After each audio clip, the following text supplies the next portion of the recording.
time, we move to item 4, which is request to address the board. First on my list is Renita Bonadies.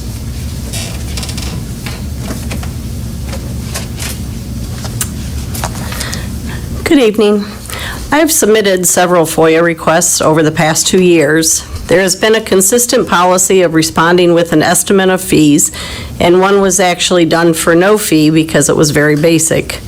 Once I paid the 50% of the estimated fee, the FOIA request was fulfilled, and I would receive another FOIA fee itemization form with the actual fee to be paid based on the hours put into it.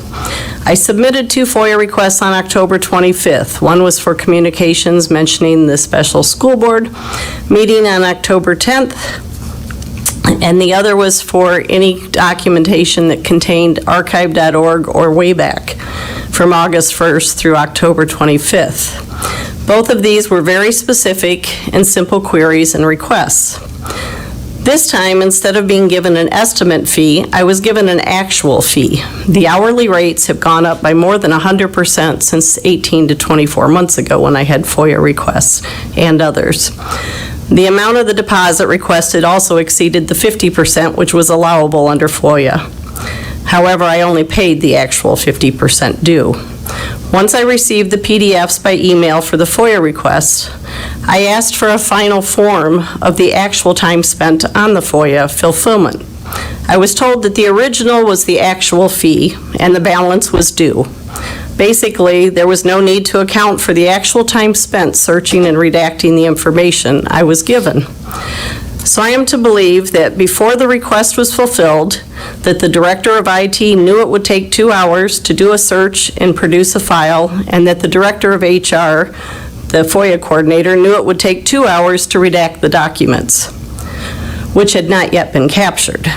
Perhaps this board makes it a practice to take a quote and just pay it at the end of a project with no actual accounting of the job done. Furthermore, FOIA makes it clear that there is to be an actual accounting of the time spent fulfilling the request, and that the redacting time is to be rounded down if it is any partial increment of 15 minutes. In this case, there were absolutely no redactions done on any of the documents I was given. The majority of these documents were simply form emails sent by a company to everyone on their email list. I also was given a 373-page document which included a search for the word archive.org from the Journal of Applied Learning and Teaching. This document was labeled in my request as a PDF that said documents searched and redacted. Why would a public document be redacted? So I paid the $224.22 for this FOIA request, although I believe FOIA violations exist. But as previously mentioned during the special meeting, we can take you to court and we have plenty of legal coverage, but your insurance paid by our tax dollars gets used against us. We just want you to do things right. Thank you. Joe Bonadies.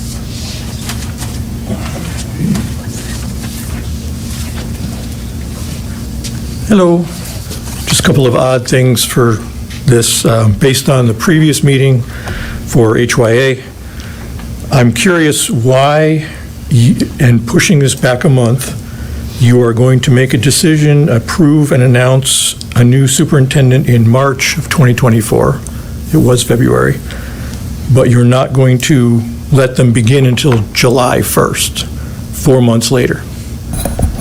I don't know if they will be available or not, but would they be available? It would be nice if they could start earlier before the start of the school year and get on the ground and get rolling.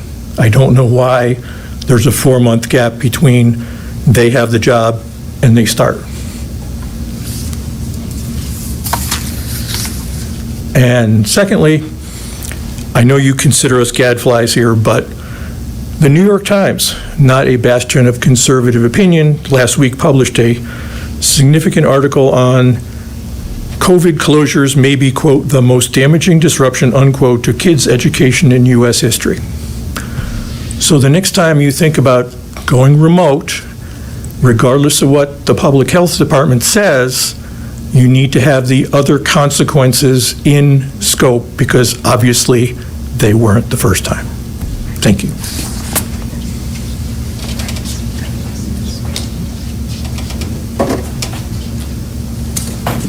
Bill Domina.